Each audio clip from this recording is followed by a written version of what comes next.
نحمده ونستعينه ونستغفره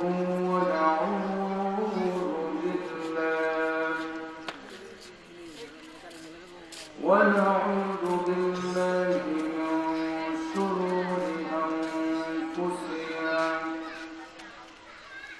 ومن سيئات أعمالنا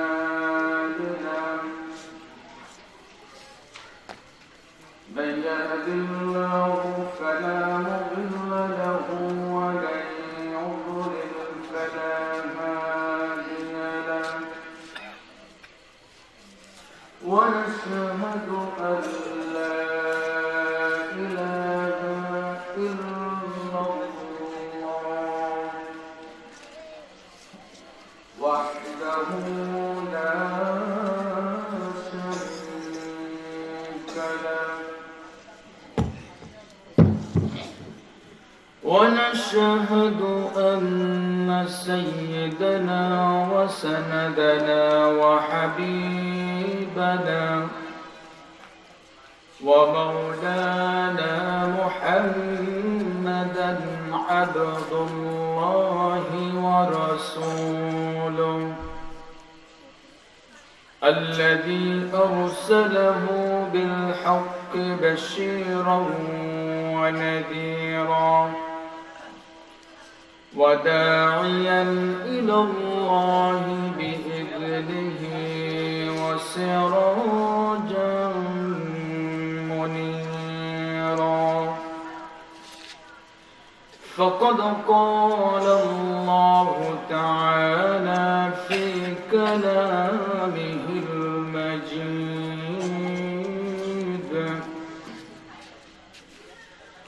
وفي فرقانه الحميد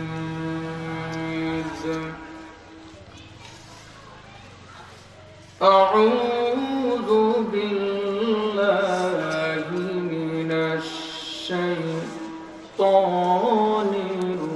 الرجيم بسم الله الرحمن الرحيم قد أفلح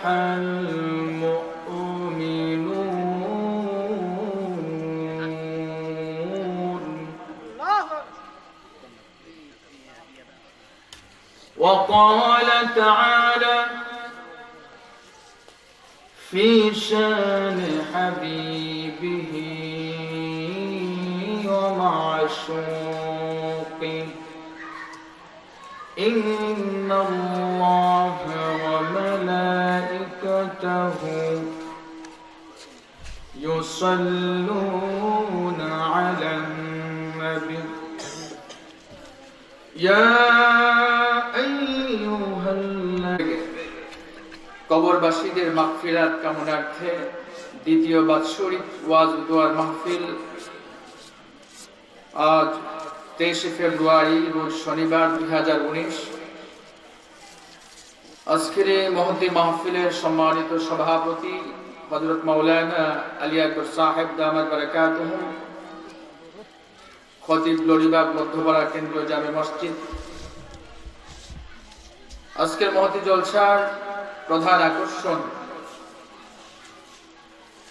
আমার শ্রদ্ধেয় বড় ভাই আল্লামা প্রিন্সিপাল মুশাররফ হুসাইন আজারি সাহেব দামাত বারাকাতুহু হযরত আমাদের মাঝে উপস্থিত আছেন আমরা সকলে পড়ি আলহামদুলিল্লাহ। আজকের মহতী জলসায় আরো আলোচনা করবেন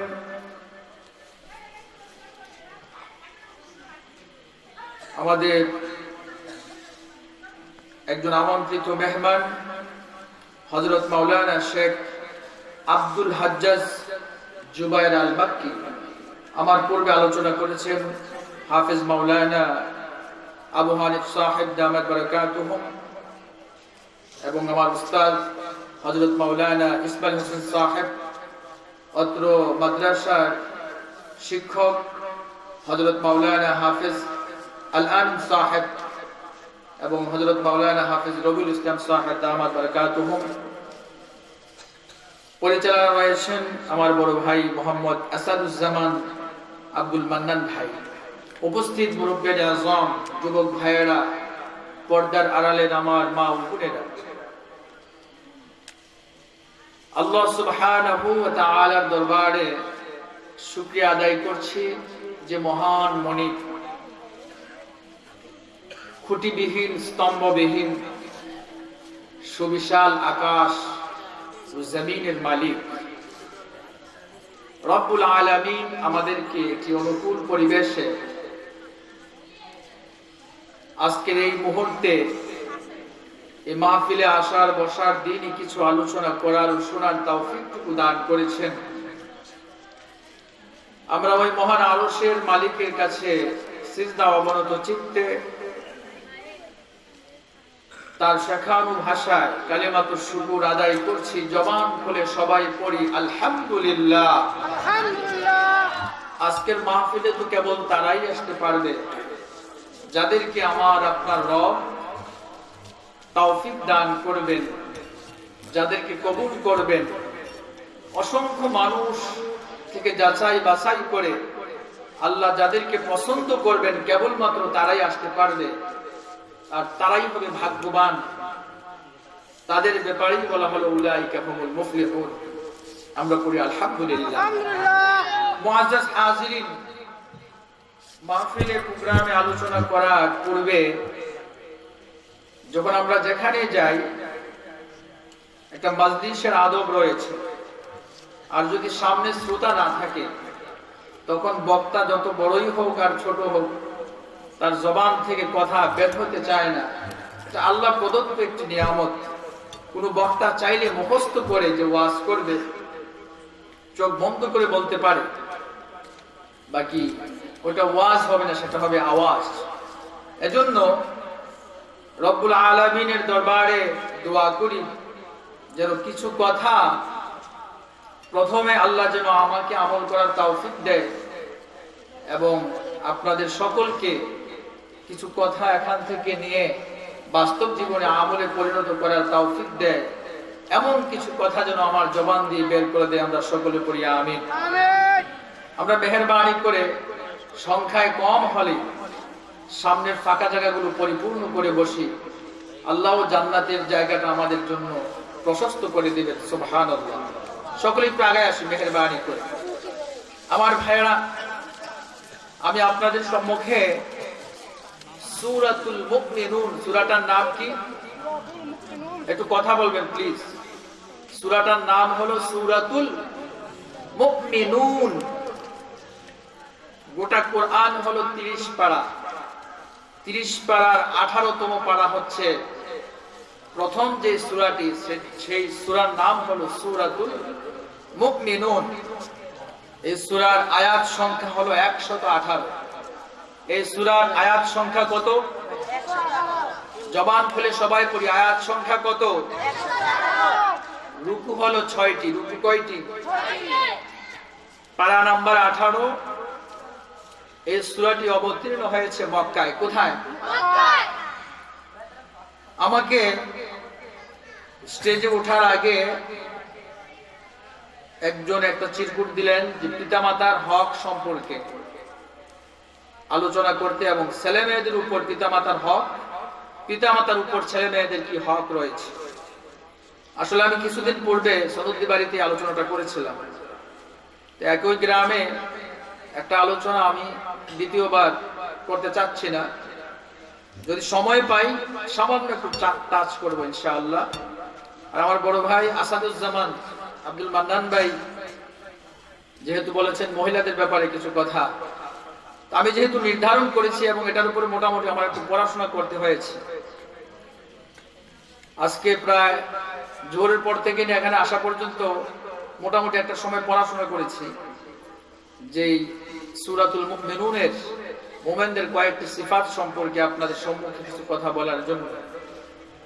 এর ভিতরে আমার মা বোনদের জন্য কিছু জরুরি কথা রয়েছে, আপনাদের জন্য তো আরো বেশি। তো আল্লাহর কাছে দোয়া করি রব্বে কারীম যেন এই কথাগুলো আমাকে সুন্দরভাবে আপনাদের সামনে উপস্থাপন করার এবং আপনাদের বোঝার, বাস্তব জীবনে আমলে পরিণত করার তৌফিক আমাদের সকলকে দান করে আমরা বলি আমিন। তো এই সূরার প্রথমে আল্লাহ রাব্বুল আলামিন যে কথাটি বললেন, চলুন আমরা এখান থেকে শুরু করি। যারা পড়ি আমার সাথে জবান খুলে সবাই পড়ি, বিসমিল্লাহির রাহমানির قد أفلح المؤمنون الذين هم في صلاتهم خاشعون রব্বে কারীম পৃথিবীর সকল মানুষকে ডেকে বললেন, পৃথিবীতে এমন কোন মানুষ তুমি খুঁজে পাবে না যে বান্দা তার ব্যবসার মধ্যে সফলতা অর্জন করতে চায় না। যে বান্দাগুলো যে যেই সেক্টরে রয়েছে, কেউ যদি কৃষক হয় সেও চায় সে যেন 100% সফলতা অর্জন করতে পারে। যিনি খতিব রয়েছেন, খেতাবাত করেন, উনিও চান ওনার যেন বয়ানটা সুন্দর হয়। যে বক্তা ওয়াজ করে সেও চায়। যিনি আর্কিটেক্ট উনিও চান ওনার যে প্ল্যান প্রোগ্রাম গুলো যেন পৃথিবীর মধ্যে সবচাইতে সুন্দর হয়ে যায়। একজন ব্যবসায়ী তার ব্যবসার মধ্যে সফলতা অর্জন করতে চায়। একজন রাজনীতিবিদ রাজনীতি করতে করতে জীবনটা পার করে দিয়ে সেও চায় ইতিহাসের সোনালী পাতায় যেন একজন সফল রাজনীতিবিদ হিসেবে তার নামটা লিপিবদ্ধ থাকে। আল্লাহ রাব্বুল আলামিন পৃথিবীর সকল মানুষকে চিন্তা ভাবনা থেকে বের করে এনে ঘোষণা করলেন, ও আমার বান্দারা, তোমরা যদি সফলতম মানুষকে দেখতে চাও, তোমরা যদি জীবনে কামিয়াবি অর্জন করতে চাও, দুনিয়া এবং পরকালে যদি সুখে স্বাচ্ছন্দ্যে জীবন যাপন করতে চাও, তাহলে জেনে যাও এই পৃথিবীর মধ্যে সবচাইতে সফল হলো মুমিন বান্দা। জবান খুলে জোরে জোরে বলি সুবহানাল্লাহ। এজন্য রব্বে কারীম প্রথমে বলে দিয়েছেন, قد أفلح المؤمنون। ও বান্দা, যারা নাকি ঈমান আনলো আল্লাহর প্রতি, আখিরাতের প্রতি, ফেরেশতাদের প্রতি, রাসূল নবীদের প্রতি, কিতাবের প্রতি, ওই বান্দাগুলো সফল কাম হয়ে গেল। যদি তুমি মুমিন হতে পারো, তোমার কোনো চিন্তা নাই, তোমার কোনো ভয় নাই। এজন্য আমার ভাইরা, যখন মালাকুল মাউত এসে যায়, সাকরাতুল মাউত যখন বান্দার শুরু হয়ে যায়, আমরা যদি সূরাতুন নাজিয়াতের দিকে তাকাই, আল্লাহ রাব্বুল আলামিন আসমান থেকে বেঈমান নাফরমান বান্দাদের জন্য একদল ফেরেশতা পাঠিয়ে দেন। যেই ফেরেশতারা ওই জাহান্নামী নাফরমান বেঈমানের ভিতর থেকে রূহটাকে এমন ভাবে টেনে হেঁচড়ে বের করে নিয়ে আসে, ভাই ওই বান্দা এতটা কষ্ট অনুভব করে। যখন ফেরেশতারা সবচেয়ে আল্লাহর সৃষ্টি জগতে কালো বর্ণের ফেরেশতারা যখন ওই বান্দার দৃষ্টি সীমার মধ্যে চলে আসে,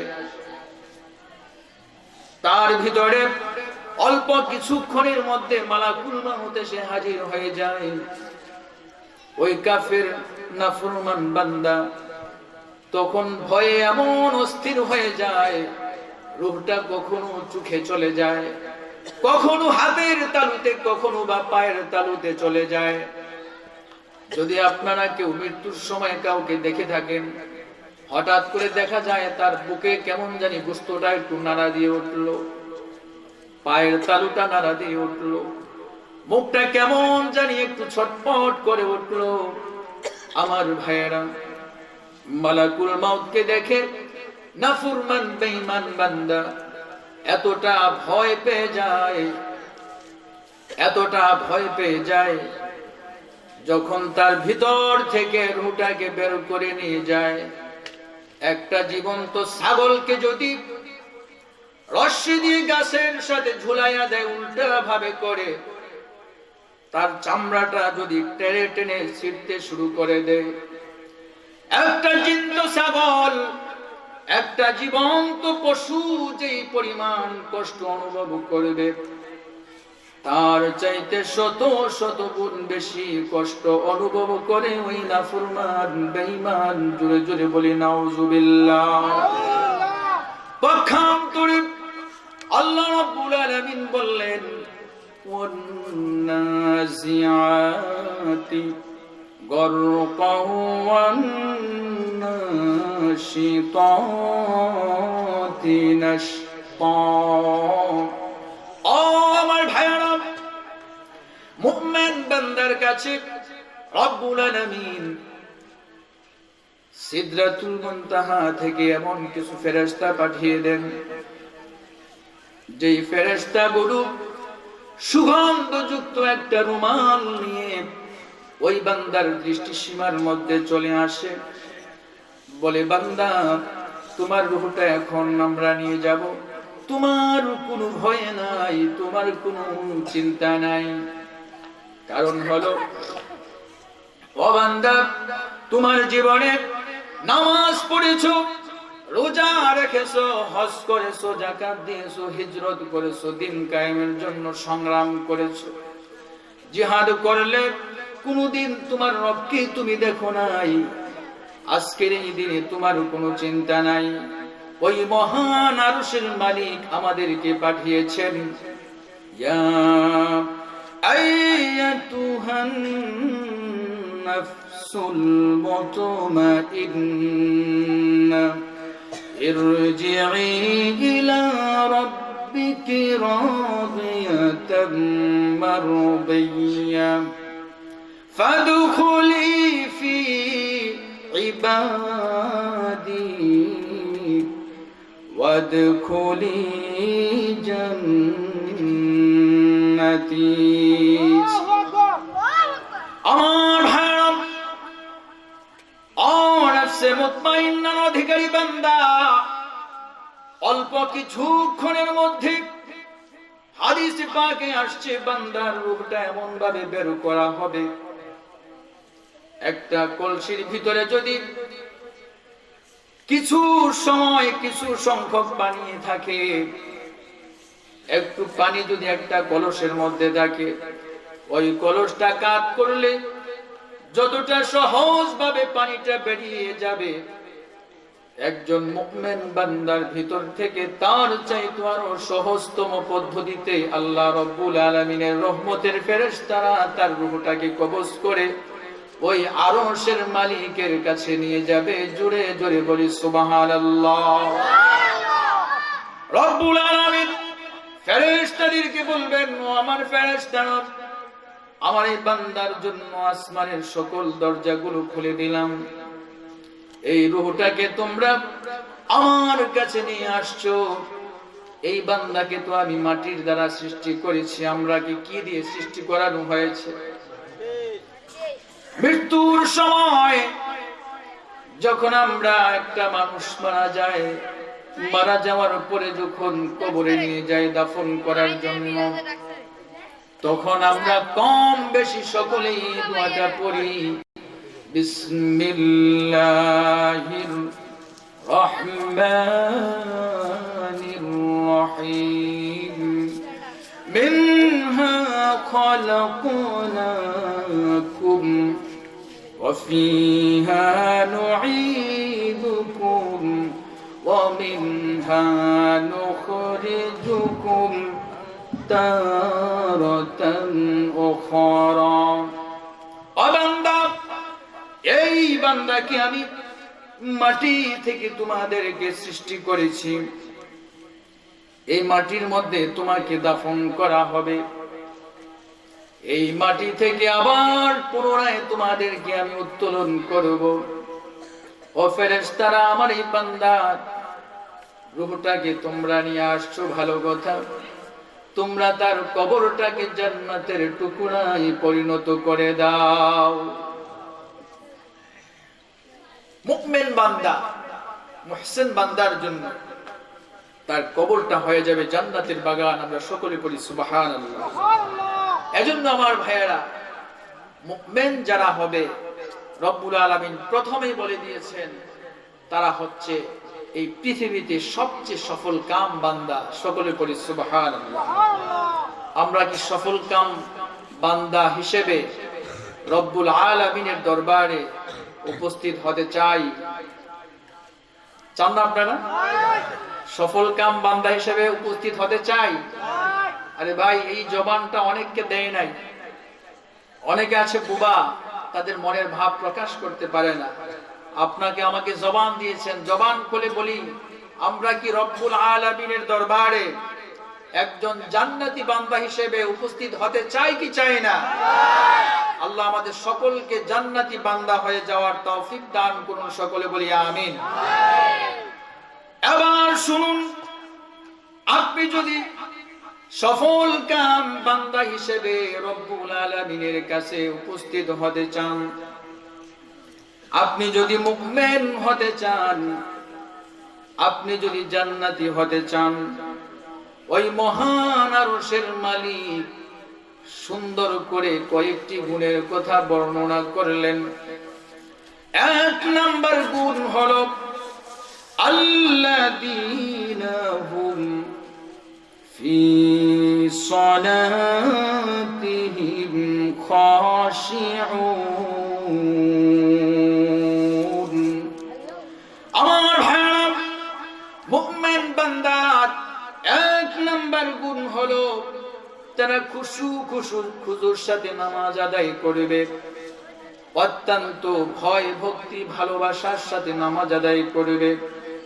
নামাজের মধ্যে দুনিয়াবি কোনো হিসাব চিন্তা ভাবনা নিয়ে আসবে না। হযরতে আব্দুল্লাহ ইবনে আব্বাস রাদিয়াল্লাহু তাআলা আনহু তিনি খাশিউরের তরজমা করেছেন খাইফুন, অন্য আরেকজন মুফাসসির করেছেন সাকিনুন। খাইফুন মানে ভয় ভক্তি ভালোবাসার সাথে তুমি দাঁড়াও, সাকিনুন মানে হচ্ছে আল্লাহর প্রতি পূর্ণ আস্থা এবং বিশ্বাস নিয়ে অত্যন্ত ধীরস্থির ভাবে নড়াচড়া না করে তোমরা দাঁড়িয়ে যাবে। কারণ হলো এই সূরাটা অবতীর্ণ হওয়ার পূর্বে মক্কার যত মুসলমান ছিল, আল্লাহর রাসূল সহ নামাজের মধ্যে কথা বলা যেত, সালাম বিনিময় হতো। বেশিরভাগ সময় সাহাবায়ে কেরাম আসমানের দিকে তাকিয়ে থাকতো। এখনো বর্তমান যুগে অনেক মসজিদের মধ্যে দেখা যায় অনেক ভাইয়েরা নামাজের মধ্যে হাত বাঁধা অবস্থায় এদিক সেদিক তাকায়। মসজিদের ফ্যান কয়টা গুনে নেয়, মসজিদের রং কোথায় উঠে গেল এগুলাও তারা দেখে নেয়। কিন্তু আমার ভাইয়েরা, এই অবস্থার প্রেক্ষিতে রব্বুল আলামিন এই সূরাতুল মুমিনুন অবতীর্ণ করলেন। হাদিসে আসছে তারপর থেকে আল্লাহর রাসূল সাল্লাল্লাহু আলাইহি ওয়াসাল্লাম জীবনে কোনোদিন নামাজরত অবস্থায় আসমানের দিকে চোখ তুলে তাকান নাই। জোরে জোরে বলি সুবহানাল্লাহ। এখান থেকে আমাদের শিক্ষা হলো নামাজের ভিতরে হাত বাঁধার পরে ডানে বামে সামনে পেছনে কোনো দিকে তাকানোর কোনো সুযোগ নাই, ঠিক কিনা? এক নাম্বার গুণ হলো বান্দা নামাজ প্রতিষ্ঠা করবে, নামাজ আদায় করবে। এই নামাজ নিয়ে যদি কথা বলতে হয় অনেকক্ষণ চলে যাবে। তারপরেও যেই বিষয়গুলো না বললে না, এমন কয়েকটি স্পর্শকাতর বিষয় আপনাদেরকে বলবো। যেহেতু আমার অনেক মা বোনেরাও এসছেন যারা নামাজ পড়ে না, তাদের জন্য তো আলাদা কোনো ওয়াজ নেই। কিন্তু আমরা যারা নামাজ পড়ি, পুরুষের জন্য সতর হলো নাভি থেকে নিয়ে হাঁটুর নিচ পর্যন্ত ঢেকে রাখা, আর মহিলা মা বোনদের জন্য মাথার তালু থেকে পায়ের পাতা পর্যন্ত পুরো শরীরটা তারা ঢেকে রাখবে। নামাজরত অবস্থায় দুই হাতের কবজির বাহিরের অংশ, দুই হাতের কবজির বাহিরের অংশ আর তাদের চেহারা মুখমণ্ডল খোলা রাখবে। দুই পায়ের টাকুনুর নিচের অংশ তারা খোলা রাখতে পারবে।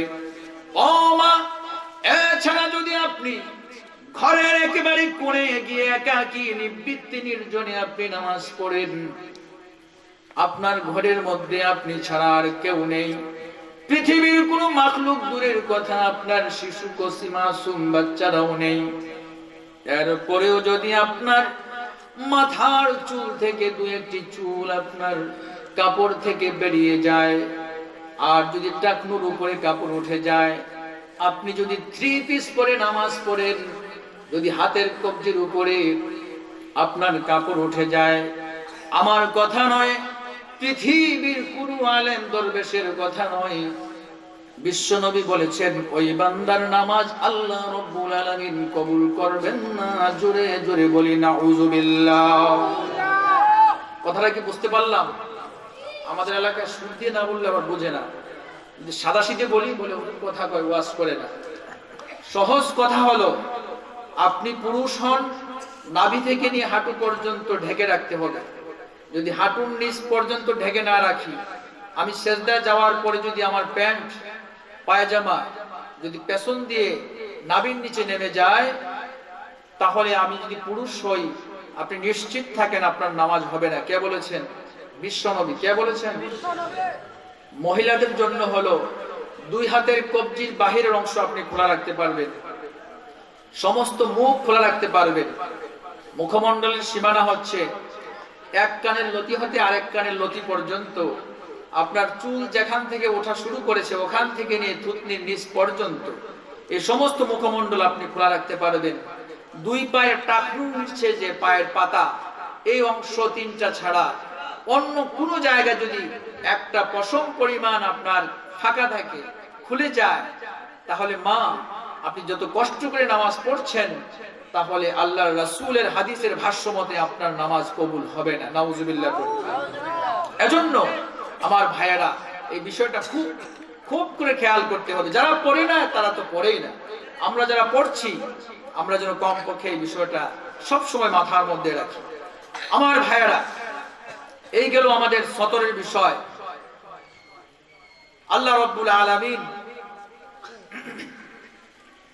2 নম্বরে যে বিষয়টা বলেছেন, ওয়াল্লাযীনা হুম আনিল লাগযি মুরিদুন, যে সকল মুমিন বান্দা যারা সফল কাম হতে চায়, 2 নম্বর গুণ হলো তারা অনর্থক অযথা কোনো কথাবার্তা বলবে না, সময় নষ্ট করবে না। আল্লাহর হুকুম, রাসূল আরবি সাল্লাল্লাহু আলাইহি ওয়াসাল্লামের তরিকার বাহিরে কোনো কাজ করবে না। এটা হলো মুমিনের 2 নম্বর সিফাত। প্রত্যেকটা আয়াত নিয়ে ঘন্টাব্যাপী আলোচনা করা দরকার ছিল, তারপরে সময় যেহেতু সংক্ষিপ্ত, কিছুক্ষণ পরে আমার কাছে চিঠি চলে আসবে, কয়েক মিনিট পরে। মুহতারাম হাজিরিন, এজন্য সামনের দিকে যাচ্ছি। এই আয়াত নিয়ে যদি আমি বলি ওয়াল্লাযীনা হুম আনিল লাগযি মুরিদুন, সহজ কথা হলো আপনার আমার জীবনে যতগুলো কাজ হবে, আপনার আমার ব্যবসা বাণিজ্য, রাজনীতি, অর্থনীতি, শিক্ষানীতি, পেট নীতি, যত নীতি আছে সব কিছু আল্লাহর হুকুম রাসূলের তরিকা মোতাবেক যদি হয় সেটা হবে ইবাদত। এর বাহিরে যেটি হবে সেটির তাফসীর আসছে, তারা হচ্ছে ওয়াল্লাযীনা হুম আনিল লাগযি মুরিদুন। মুমিন বান্দা তারা কখনো অযথা কোনো কাজ করতে পারে না, অযথা সময় নষ্ট করতে পারে না। যদি আমরা এর বাহিরে করি তাহলে আমরা এই আল্লাহ সুবহানাহু ওয়া তাআলা সঠিক যে সংখ্যা রয়েছে মুমিনের, ওই সংখ্যার মধ্যে আমরা পরিগণিত হতে পারবো না। আল্লাহ রাব্বুল আলামিন আমাদেরকে 2 নম্বর গুণটাও অর্জন করার তৌফিক দিক, সকলে বলি আমিন।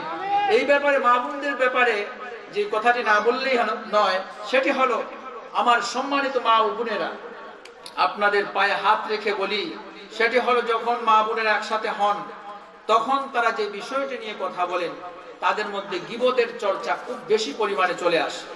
কোনটা? তারা গীবতের চর্চাটা তাদের মধ্যে সবচাইতে বেশি পরিমাণে চলে আসে। মুহতারাম হাজিরিন, গীবত এমন এক ভয়ানক জিনিস যে নাকি গীবত শিকায়াত করবে। আমি আজকে হাদিসটা দেখে আসলাম, আপনি যদি কাউকে ছোট্ট করে একটা আঘাত করে থাকেন, সেটা হাতের দ্বারা হোক আর মুখের দ্বারা হোক, আমরা অনেক সময় একটা কথা বলি, এই কথাটা আমি ওনার সামনেও বলতে পারবো, সে এই কাজটা করছে, এটা জিনিসটা সত্য, আমি আলমগীর মিয়ার সামনে দিয়েও কথাটা বলতে পারবো, এটা সত্য কথা। এটাই হলো গীবত। আর যেটা নাকি উনি করে নাই, আমি আরেকজনের কাছে বলছি, সেটা তো মিথ্যা কথা, সেটা গীবত নয়। গীবত হচ্ছে সত্য কথাটাই কোনো বান্দার অনুপস্থিতিতে বলা, তবে রাষ্ট্রীয় ব্যাপারটা ভিন্ন। সত্য কথা কোনো বান্দার অনুপস্থিতিতে বলা, যে কথাটা শুনলে তার মন খারাপ হয়ে যাবে, সেটি হচ্ছে গীবত। এজন্য মা বোনেরা, যখন আপনারা একসাথে হন, তখন অন্তত পক্ষে এই বিষয়টা মাথায় রাখবেন, আপনি যদি জান্নাতে যেতে চান, কাল কিয়ামতের ময়দানে যদি কারো গীবত করে থাকেন, আল্লাহর হস্তে আপনার জীবদ্দশায় তাদের কাছ থেকে মাপ চেয়ে নেন, অন্যথায় তারা কিন্তু কাল কিয়ামতের দিন আপনার পেছনে সিরিয়াল ধরে থাকবে। ওই দিন আপনার কোনো দিনার থাকবে না, টাকা থাকবে না, পয়সা থাকবে না, স্বর্ণ থাকবে না, রূপা থাকবে না। ওই দিন আপনাকে আমাকে ওই বান্দার হক দিতে গিয়ে নেকিগুলো দিয়ে জান্নাতে যেতে হবে। সকলে পড়ি নাউজুবিল্লাহ। আল্লাহ রাব্বুল আলামিন আমাদের সকলকে গীবত শিকায়াত থেকে বেঁচে থাকার তৌফিক দান করুক। সকলে বলি আমিন। আমার ভাইয়েরা, আজকে যেহেতু যুবকদের মাহফিল,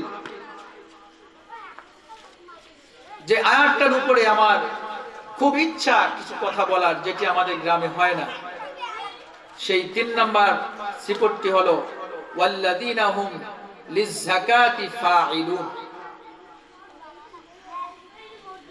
যাকাত শব্দের অর্থ কি জানেন? যাকাত শব্দের অর্থ হলো বৃদ্ধি পাওয়া, পবিত্র হওয়া। লড়িবাগ গ্রামে আল্লাহ সুবহানাহু ওয়া তাআলা যাদেরকে নেশাব পরিমাণ মালের মালিক বানিয়ে দিয়েছেন, অর্থাৎ 52.5 তোলা রূপা, 7.5 ভরি স্বর্ণ, যে বান্দার পারিবারিক খরচ সমাপ্ত করে পুরো 1 বছর এই পরিমাণ সম্পদ বা টাকা ওই বান্দার কাছে থাকবে 1 বছর, ওই বান্দা বান্দির উপরে যাকাত ফরজ। কথা কি বুঝে আসছে? এটা অত্যন্ত গুরুত্বপূর্ণ। আমরা নিজেরাই নিজেদের যাকাত খাচ্ছি, নাউজুবিল্লাহ পড়ি। এজন্য আমাদের রোগ, বিমার, বালা এগুলো কোনোভাবেই পরিবার থেকে যাচ্ছে না, অশান্তি আর অশান্তি। মুহতারাম হাজিরিন, এজন্য রব্বে কারীম পৃথিবীর মানুষকে বললেন ওয়াল্লাযীনা হুম লিয-যাকাতি ফাঈলুন।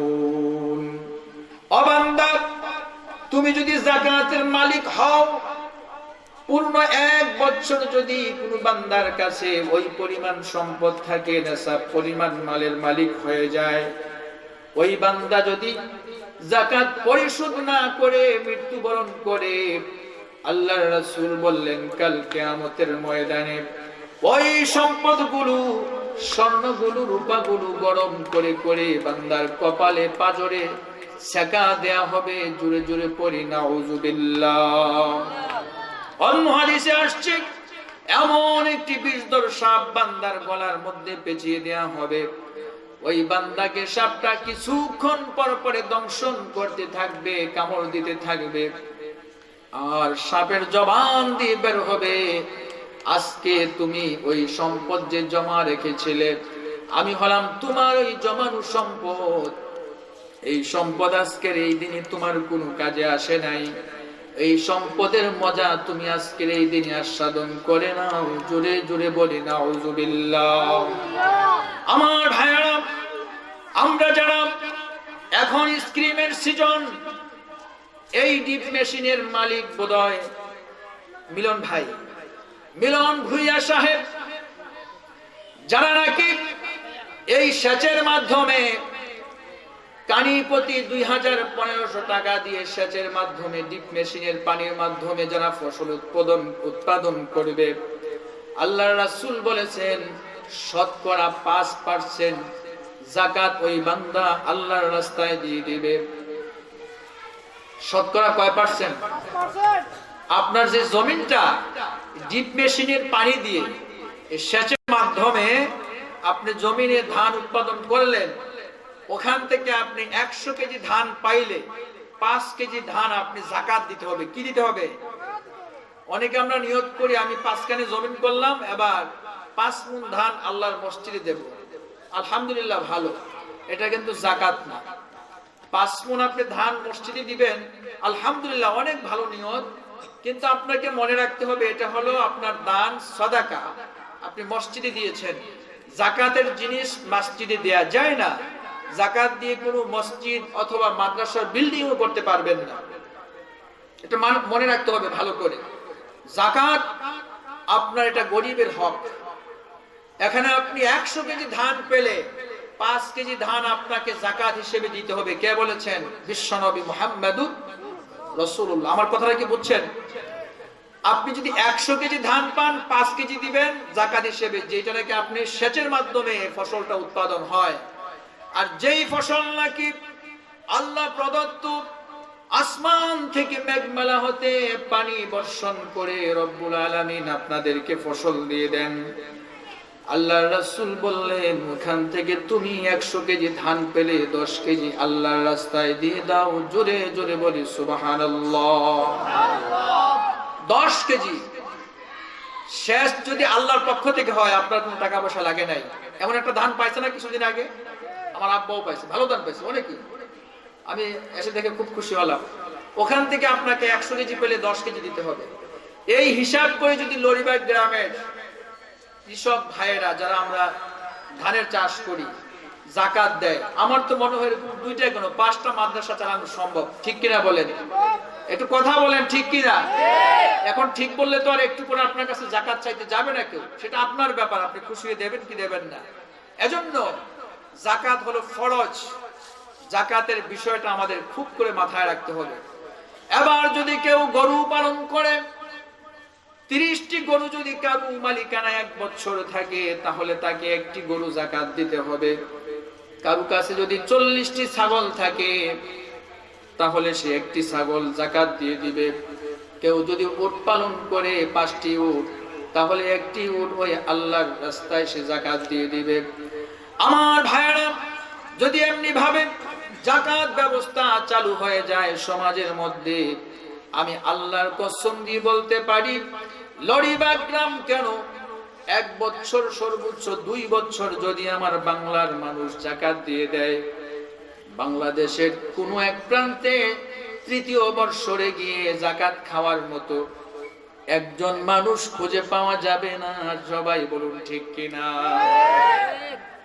তাহলে যাকাত দেয়া জরুরি, যাকাত দেয়াটা জরুরি কিনা?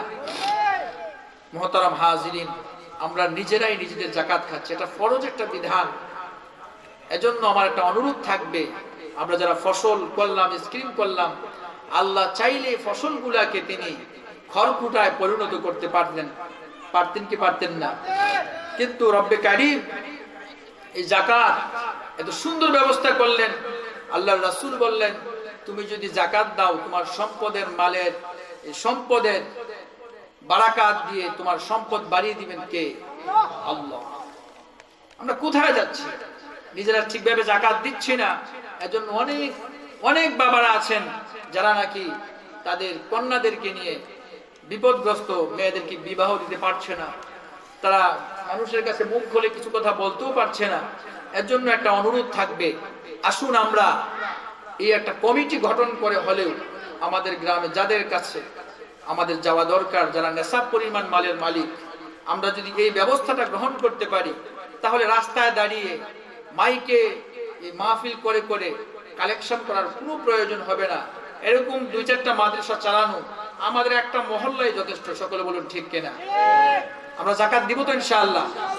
আমার ভাইয়েরা, মুমিন বান্দার 5 নাম্বার গুণ বলতে কি আল্লাহ রাব্বুল আলামিন বলেন, ওয়াল্লাযীনা হুম লিফুরুজিহিম হাফিজুন। ও বান্দা, তোমরা যদি বিবাহ বন্ধনে আবদ্ধ হও, স্বামী স্ত্রীর যখন বিশেষ মুহূর্তে তোমরা মনের শাহাওয়াত পূরণ করো, তখন আল্লাহর রাসূল বললেন স্বামী স্ত্রীর উভয়ের জীবনের সগীরা গুনাহগুলো মাফ করে দেয়া হয়। আর যদি কেউ অবৈধ পন্থা অবলম্বন করে, আল্লাহ রাব্বুল আলামিন তাদের জন্য কঠিন হুঁশিয়ারি উচ্চারণ করে দিয়েছেন। এজন্য মুমিন বান্দার ৫ নাম্বার গুণ হবে তারা যেন তাদের লজ্জাস্থানকে হেফাজত করে, অন্য কোনো পুরুষের সাথে নয়, অন্য কোনো মহিলার সাথে নয়।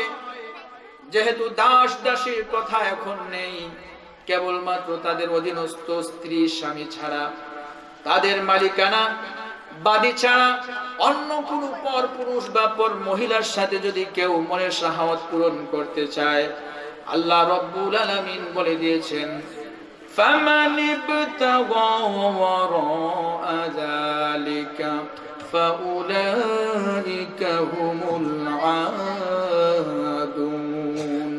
ও বান্দা, তুমি যদি অন্য কোনো মহিলার কাছে যাও, অন্য কোনো পুরুষের কাছে যাও, তোমার মালিকানায় যে স্বামী স্ত্রী রয়েছে তাদের বাদ দিয়ে, তাহলে তুমি মনে রাখো তুমি একজন সীমালঙ্ঘনকারী বান্দা।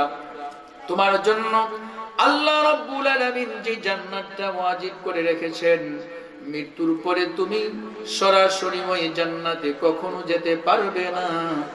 জোরে জোরে বলি নাউযুবিল্লাহ।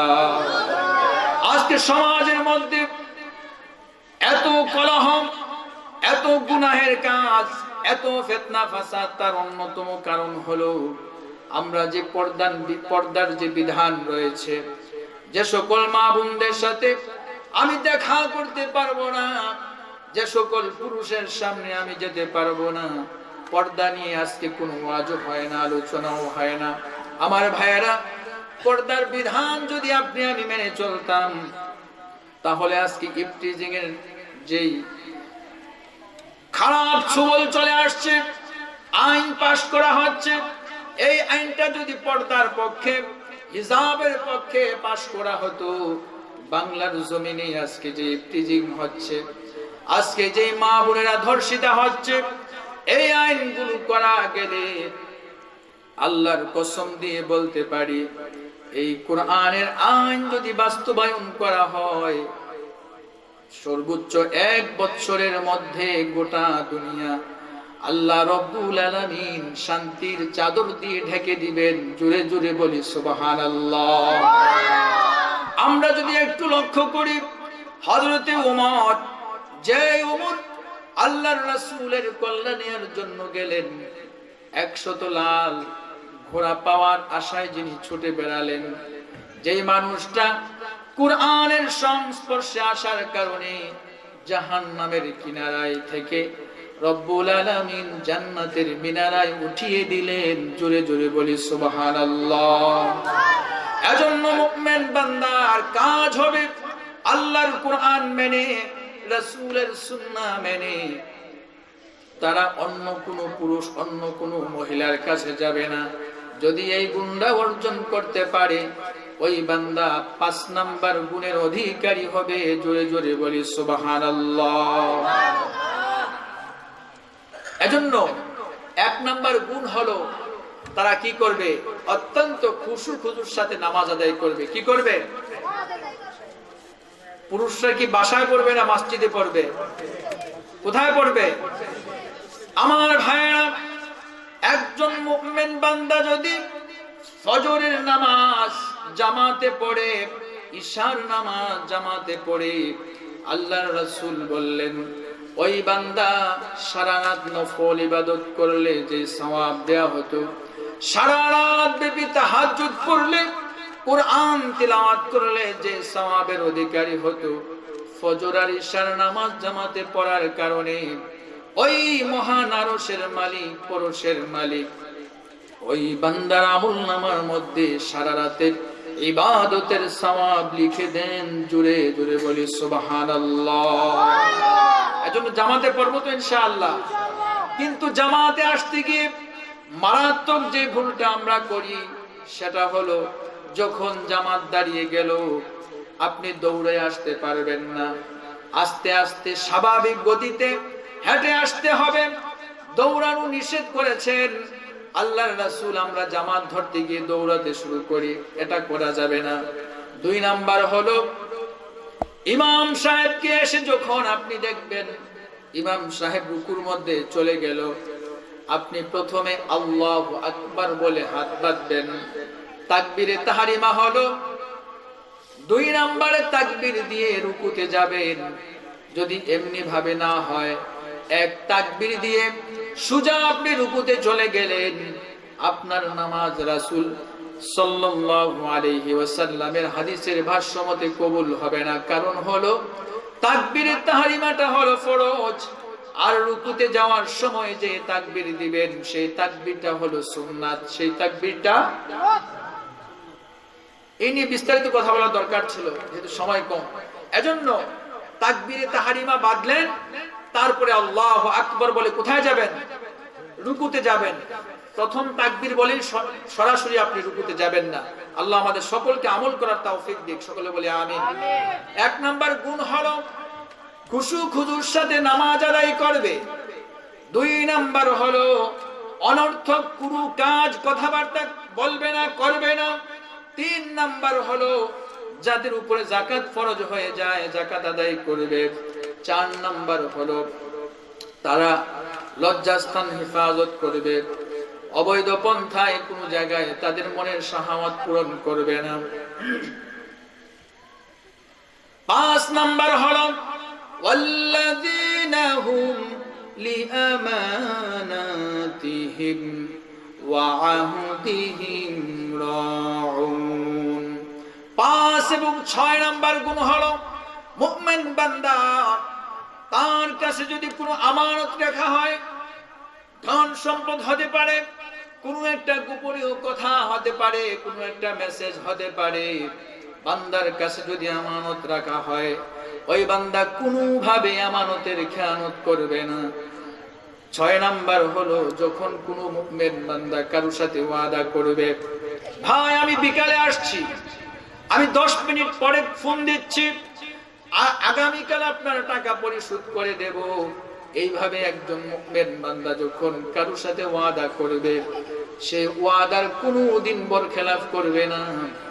মুমিন বান্দার 6 নাম্বার গুণ হলো ওয়াদা বরখেলাফ না করা।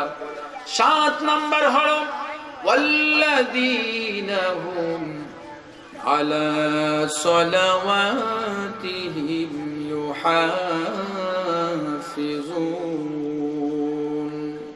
মুমিন বান্দা যথাসময়ে নামাজ আদায় করবে।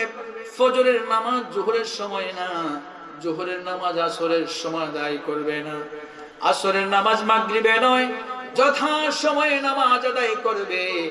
যদি এই 7টা গুণ কোন মুমিন বান্দা একসাথে অর্জন করতে পারে, আল্লাহ রাব্বুল আলামিন ওই বান্দাদের জন্য সুন্দর একটা সার্টিফিকেট দিয়েছেন। সেই সার্টিফিকেটের কথা রব্বুল আলামিন বলতে গিয়ে বলেন, উলাইকা হুমুল ওয়ারিসুন। সুবহানাল্লাহ পড়ি। ওই বান্দাগুলো হবে ওয়ারিস। কিসের ওয়ারিস? আল্লাযীনা ইয়ারিসুনাল ফিরদাউস। ও বান্দা, এই 7টা গুণ অর্জন করে যদি মালাকুল মাউতের ডাকে সাড়া দিয়ে, মালাকুল মাউত যখন যাবে জান কবজ করে নিয়ে আসবে, তুমি যখন আমার কাছে চলে আসবে, বান্দারে তুমি আসতে দেরি, তুমি এসে দেখবে তোমার কবরটা আমি জান্নাতুল ফিরদাউসের বাগানে পরিণত করে দিয়েছি। জোরে জোরে বলি সুবহানাল্লাহ। আমরা কি জান্নাতে যেতে চাই কি চাই না? কারা কারা চাই? রব্বে কারীমকে হাত উঁচু করে দেখাই, লিল্লাহে তাকবীর। আমার ভাইয়েরা, এই যে কোরআন রয়েছে, এই কোরআন ছাড়া পৃথিবীর কোনো মানুষ সফলতা অর্জন করতে পারবে না। কারণ হলো 50 পয়সা অথবা 2 টাকার একটা সুই কিনে যদি আপনি নিজের মতো করে ব্যবহার করতে না পারেন, সুইয়ের পেছনের ছিদ্র দিয়ে সুতা প্রবেশ না করাইয়া সুইয়ের আগার মধ্যে সুতা বেঁধে যদি সেলাই করতে কোনো পাগল শুরু করে দেয়, যেমনি ভাবে সেলাই করা সম্ভব নয়, ঠিক তেমনি কোনো মুভমেন্ট, কোনো মানুষ যদি দুনিয়ার জমিনে সফলতা অর্জন করতে চায়, এই কোরআনের বাহিরে গিয়ে কোন বান্দা তার ব্যক্তি জীবন, অর্থনৈতিক জীবন, রাজনৈতিক অঙ্গন, যেই ক্ষেত্রে সফল হতে চাক না কেন, রব্বুল আলামিন কোনদিন ওই বান্দাকে সফলতা অর্জন করতে দিবেন না। জোরে জোরে বলি নাউজুবিল্লাহ। এজন্য কোরআনময় জিন্দেগি, সুন্নাহময় জিন্দেগি গঠন করতে রাজি আছি না নাই? রাজি আছি না নাই? এজন্য প্রায় সময় একটা সঙ্গীত আমি বলতাম, যেমন তুমি দিলে জমিন, দিয়েছো আসমান, সুখের সমাজ গড়তে দিলে তেমনি কোরআন। ঠিক কিনা বলেন? তোমার দয়ায় ফুরান, দয়ায় ফুরান, দয়ায় ফুরান। তৃষ্ণা পেলে পানি দেন কে? ক্ষুধা পেলে খাবার দেন কে? জবান খুলে সবাই বলি, তৃষ্ণা পেলে পানি দেন কে? ক্ষুধা পেলে খাবারের ব্যবস্থা করে দেন কে? তৃষ্ণা পেলে তৃষ্ণা নিবারণে দিলে স্বচ্ছ সাধু পানি, জঠর জ্বালা জোড়াতে আর ফল ফসল জানি। ঠিক কিনা বলেন? জবান খুলে বলি ঠিক কিনা? তৃষ্ণা নিবারণে দিলে স্বচ্ছ সাধু পানি, জঠর জ্বালা জোড়াতে আর ফল ফসল জানি। পথের দিশায় তেমনি দিলে, পথের দিশায় তেমনি দিলে রাসূল আকরাম, রাসূল আকরাম, রাসূল আকরাম। ঠিক কিনা বলুন? আমার ভাইরা, আল্লাহ রাব্বুল আলামিন এই পৃথিবীতে মানুষ সৃষ্টি করে যুগে যুগে নবী রাসূল পাঠিয়েছেন। আর রাসূলদেরকে, প্রত্যেক নবীকে কাউকে সহিফা দিয়েছেন, কাউকে কিতাব দিয়েছেন। আল্লাহ রাব্বুল আলামিন तमाम পৃথিবীর মানুষকে যেন তারা হেদায়েতের বাণী পৌঁছে দেয়, যেন রব্বে কারীমের দরবারে একটা বান্দা উপস্থিত হয়ে বলতে না পারে, আল্লাহ আমার কাছে কোন নবী রাসূল আসে নাই, কোন সতর্ককারী আগমন করেনি, এই কথা কোন বান্দা না বলতে পারে। এজন্য যখন কোন বান্দা জাহান্নামে চলে যাবে, আল্লাহ রাব্বুল আলামিন বলেন, ওয়াসিকাল্লাযীনা কাফারু ইলা জাহান্নামা যুমারা হাত্তা ইযা জাউহা ফুতিহাত আবওয়াবুহা ওয়া ক্বালা লাহুম খাযানাতুহা আলাম ইয়াতিকুম রুসুলুম মিনকুম يتلون عليكم آيات ربكم وينذرونكم لقاء يومكم هذا قالوا بلى ولكن حقت كلمة العذاب আমার ভাইরা জাহান্নামীদেরকে যখন টেনে হেসে ধাক্কাইতে ধাক্কাইতে জাহান্নামের দরজায় নিয়ে যাওয়া হবে, জাহান্নামের ফেরেশতারা বলবে, ও বান্দা, তোমার কাছে কি এমন কোন সতর্ককারী আগমন করেনি যারা আমার আয়াতগুলো, আমার নিদর্শনগুলো তোমাদের কাছে উপস্থাপন করেছিল? লরিবাগের মানুষ, লরিবাগ মদ্যপা যুবক সংগঠন কর্তৃক আয়োজিত তাফসিরুল কুরআন মাহফিলের আয়োজন করে যখন তারা তোমাদের কাছে আল্লাহর কালামে পাকের বাণীগুলো শুনিয়ে দিল, তারপরেও কেন তোমরা আমল করলে না? আজকের এই দিনে কোনো আফসোস করে লাভ নাই। তাদেরকে শিকল পরিয়ে জাহান্নামের চৌরাস্তায় নিয়ে যাওয়া হবে। তখন কোন পীর সাহেব, কোন আলিম, কোন বুজুর্গ কেউ ওই বান্দাকে ঠেকাতে পারবে না। আল্লাহ রব্বুল আলামিনের ফেরেশতারা ওই জান্নাতি জাহান্নামী বান্দাদেরকে ধাক্কাইতে ধাক্কাইতে জাহান্নামে নিয়ে যাবে। জোরে জোরে পড়ে নাউজুবিল্লাহ। লিল্লাহে তাকবীর, লিল্লাহে তাকবীর। বিশেষ অতিথির আগমন লরিবাগের পক্ষ হতে। এজন্য আমার ভাইয়েরা, আমরা যারা মুমিন হতে চাই, সফল হতে চাই, জান্নাতে যেতে চাই, তাহলে আমাদের প্রথম কাজ হলো রব্বে কারীমের দরবারে আমরা সব সময় দোয়া করব, মাবুদ আমরা যেন সদা সর্বদা তোমার হুকুম মেনে, রাসূলের আদর্শ মেনে জীবন গঠন করে পরিচালনা করতে পারি। সকলে আমরা সব সময় এই দোয়াটুকু করতে হবে এবং বাস্তব জীবনে আল্লাহর হুকুমগুলো আমলে পরিণত করতে হবে। আল্লাহ যেন আমাদের সকলকে তৌফিক দান করে, সকলে বলে আমিন।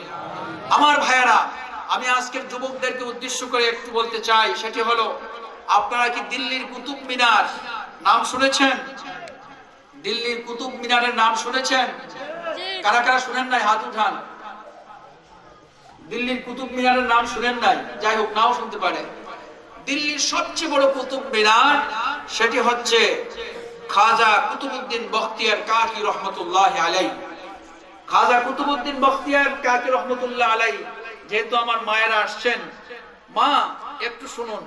উনি যখন ছোট ছিলেন, ওনার মা ওনাকে বলতেন যে তুমি যদি নামাজ পড়ো, মাবুদের হুকুম মানো, তাহলে ওই আরশের মালিক তোমার প্রতিদিনের খাবারের ব্যবস্থা করে দিবে। বাচ্চা যখন নামাজ পড়তে শুরু করলো, মা চিন্তা করলেন আমি যদি তাকে রুটি বানিয়ে, এই কাকি নাম রাখার অন্যতম কারণ হলো উনি রুটি পছন্দ করতেন। মা করলেন রুটি বানিয়ে বানিয়ে প্রতিদিন নামাজ শেষ হওয়ার পূর্বেই ঘরের কোনো একটা বিশেষ অংশে খাবারটুকু রেখে দিতেন। বাচ্চা নামাজ পড়ে যখন বলতো মা কোথায় খাবার, দেখো তোমার মাহবুব তোমাকে কোথায় হয়তো বা ঘরের মধ্যে খাবার দিয়ে রেখেছে, খুঁজে নাও। বাচ্চা খুঁজে খুঁজে পেয়ে যেতেন। লম্বা ঘটনা, একদিন মা যখন দূর কোথাও সফর করলেন কোন আত্মীয়ের বাড়িতে, উনি আসতে দেরি হবে, মা পেরেশান, কি ব্যাপার, আজকে আমার সন্তানের কাছে যদি এই ঘটনা ফাঁস হয়ে যায়, সন্তান তো আল্লাহর প্রতি বিমুখ হয়ে যাবে, তাকে আল্লাহর দিকে আমি আর ডাকতে পারবো না। মাহবুব, আমি তো মা হয়ে ব্যবস্থা করেছিলাম, তোমার কাছে আমার আরজ, আজকে তোমার পক্ষ থেকে এমন একটা খাবারের ব্যবস্থা করে দাও। মা যখন আসলেন, মা এসে দেখলেন রব্বে কারীম এত সুন্দর খাবারের ইন্তজাম করলেন যে বাচ্চা খাবার দাবার খেয়ে সুন্দর ঘুমিয়ে আছে। বললেন বাবা, তুমি তো না খেয়ে ঘুমিয়ে পড়লে, আমি কি তোমার জন্য একটু খাবারের ব্যবস্থা করব? আমি তো অনেক দূরে চলে গেছিলাম, আমাকে মাফ করো। বললো না মা, আমি এমন সুন্দর, এত সুন্দর খাবার আজকে পেয়েছি যেটি তুমিও আমাকে কোনোদিন খাওয়াইতে পারোনি। সকলে বলি সুবহানাল্লাহ। আমার ভাইরা, আল্লামা কুতুবউদ্দিন বখতিয়ার কাকি ইন্তেকালের পূর্বে 4টি ওসিয়ত করলেন। কয়টি ওসিয়ত? এক এক করে বললেন, অলরিবাগের যুবকেরা শুনে যাও, দিল্লির একজন শাসনকর্তা হয়েও ভারতের মতো রাষ্ট্রে এত বড় শাসনকর্তার 4টি ওসিয়ত ছিল। ও সন্তানেরা, আমার জানাজা যে পড়াবে, আমার মৃত্যুর পরে আমার জানাজা যে পড়াবে, তার কোনদিন নামাজ কাজা হওয়া তো দূরের কথা, তার তাকবীরে উলা পর্যন্ত জীবনে কোনদিন কাজা হতে পারবে না। 2 নাম্বার হলো ওই বান্দা কোনদিন কোন পর নারীর প্রতি কাম ভাব নিয়ে গুনাহের দৃষ্টিতে তাকাবে না।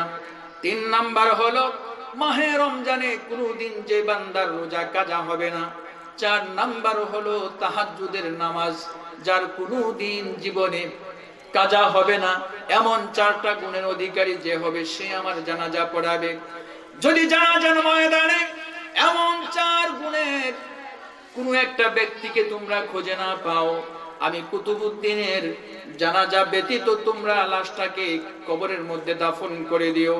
কুতুবউদ্দিন বখতিয়ার কাকি ইন্তেকাল করার পরে ময়দানে যখন এলান হলো, এমন কে আছো রে আমার বাবার জানাজা পড়াবে, এমন কে আছো আমার বাবার জানাজা পড়াবে, এই ওসিয়ত গুলো আমার বাবা করে গেলেন। কেউ দাঁড়ায় না, সন্তানদের চোখের মধ্যে পানি, ভক্তবৃন্দ যারা আছে সকলে কান্না করছে। মাঠের মধ্যে একটা অন্যরকম পরিবেশ তৈরি হলো। হঠাৎ করে এমন সময় সামনের কাতার থেকে পৃথিবীর কোনো খতিব সাহেব নয়, কোনো ইমাম সাহেব নয়, কোনো মুয়াজ্জিন নয়, কোনো হুজুর নয়, জেনারেল যিনি তখনও রানিং বাদশাহ ছিলেন, বাদশাহ শামসুদ্দিন আলতামাস রাহিমাহুল্লাহ, সবাই বলি সুবহানাল্লাহ। শামসুদ্দিন আলতামাস সামনের দিকে এগিয়ে এসে কাফনের কাপড়টা সরিয়ে দিয়ে কুতুবউদ্দিন বখতিয়ার কাকির কপালে চুমু খেয়ে বললেন, আল্লাহর ওয়ালি, আপনি দুনিয়ার জমিন থেকে রব্বে কারীমের দরবারে দোয়া করে সবগুলো দোয়া কবুল করালেন, আপনি কেন গো চলে যাওয়ার সময় আজকে আমি অদম গুনাহগার বান্দার আমলগুলো এই পৃথিবীর মানুষের সামনে আপনি মুখ উন্মোচন করে দিলেন? আল্লাহ রাব্বুল আলামিন আজকের এই দিনে আমি আপনার কাছে প্রার্থনা করি, কাল কিয়ামতের দিন যদি আমি কোনো গুনাহের জন্য আপনার দরবারে আটকে যাই, এই আল্লামা শামসুদ্দিন কাকি বখতিয়ার যেন আমাকে সুপারিশ করে জান্নাতে নিয়ে যায়, ওই সুযোগটুকু আপনি আমাকে মেহেরবানি করে দান করবেন। শামসুদ্দিন আলতামাস জানাজা পড়ালেন। আমার ভাইয়ারা, আজকে আমরা যদি দেখি বাংলার জমিনে আমরা যারা আছি, কোন আলেম, কোন মুয়াজ্জিন, কোন খতিব তারাই যে ভালো মানুষ হবে সেটি নয়। আপনি বলতে পারেন আমি জীবনে অনেক গুনাহ করলাম, গুনাহ করতে করতে জীবনটা আমি শেষ করে দিলাম, আমি জীবনে কোনোদিন নামাজ পড়ি নাই ঈদের নামাজ ছাড়া, মাঝে মাঝে হয়তো বা জুম্মার নামাজ পড়েছি, আজকে আমি কি করব? তাহলে কি আমি জাহান্নামে চলে যাব? আমি কি মুমিন হয়ে জান্নাতে যেতে পারবো না? না না, আজকের এই দিনে শেষ আহ্বান রেখে আমি শেষ করছি, সেটি হলো আমার ভাইয়েরা, ও মা বোনেরা, আপনি হযরতে মুসা আলাইহিস সালামের উম্মতের চাইতে খারাপ হয়ে যাননি। হযরতে মুসা আলাইহিস সালাম উম্মতদেরকে নিয়ে যখন ময়দানে চলে গেলেন, ময়দানে গিয়ে তিনি সালাতুল ইস্তিসকা পড়লেন, যেটি বৃষ্টি প্রার্থনার নামাজ। অতিবৃষ্টি, অনাবৃষ্টি, মনে রাখবেন দুটি হলো আল্লাহর পক্ষ থেকে গজব। যদি বৃষ্টি না হয় অনেকদিন পর্যন্ত এটি একটি গজব। বৃষ্টি হচ্ছে না, ফসলগুলো শেষ হয়ে যাবে। নবীর কাছে ছুটে আসলো, বলল, ওগো নবীজি, আপনি দোয়া করেন রব্বে কারীমের কাছে যেন তিনি আকাশ থেকে মেঘমালা থেকে বৃষ্টি বর্ষণ করে শুকনো মাটি উর্বর করে ফসল বুনিয়ে দেন। এবার তিনি এক এক করে 3 দিন যখন সালাতুল ইস্তিসকা পড়লেন, বৃষ্টি প্রার্থনার নামাজ আদায় করলেন, বৃষ্টি হচ্ছে না, নবীর দোয়া সরাসরি কবুল। এবার তিনি রব্বে কারীমকে বললেন, আল্লাহ, আমি তো এখন বেয়াজ্জতি হয়ে যাব মানুষের কাছে, এক এক করে 3 দিন পড়লাম, 3 দিনের বেশি সালাতুল ইস্তিসকা নামাজ পড়া যায় না। এবার রব্বুল আলামিন মহান আরশের মালিক ডেকে বললেন, ও মুসা, তোমার এখানে এমন একটা উম্মত রয়েছে যে কোনোদিন একটা নেকির তো দূরের কথা, 40 বছরে একটা নেকিও সে করে নাই, কোনোদিন আমার হুকুম মানে নাই। এই বান্দাকে তুমি এলান করে এখান থেকে বের করে দাও, তার জন্য আজকের দোয়া পেন্ডিং, দোয়া কবুল হচ্ছে না। আমার ভাইরা, হযরতে মুসা আলাইহিস সালাম এলান করলেন, এমন কে পাপিষ্ঠ বান্দা যার জন্য আজকে দোয়া কবুল হচ্ছে না, তুমি ময়দান ছেড়ে চলে যাও, তুমি একজনের জন্য লক্ষ কোটি মানুষকে কষ্ট দিও না। এবার ওই বান্দা এমন লজ্জিত হলেন, রব্বে কারীমের কাছে চুপিসারে এমন ভাবে তওবা করলেন, ও আল্লাহ, আমি 40 বছর যাবত এমন গুনাহ করতে করতে পাহাড় সমান করলাম, তোমার আসমান পরিমাণ করে ফেললাম গো মাবুদ।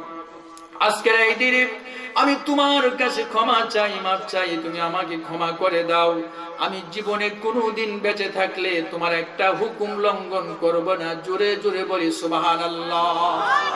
এবার রব্বে কারীম ওই বান্দার চোখের পানি নাকের ডগা না পার হতেই বান্দার তাওবা কবুল করলেন। আকাশের মেঘমালা থেকে ঝরঝর করে বৃষ্টি পড়তে শুরু করলো।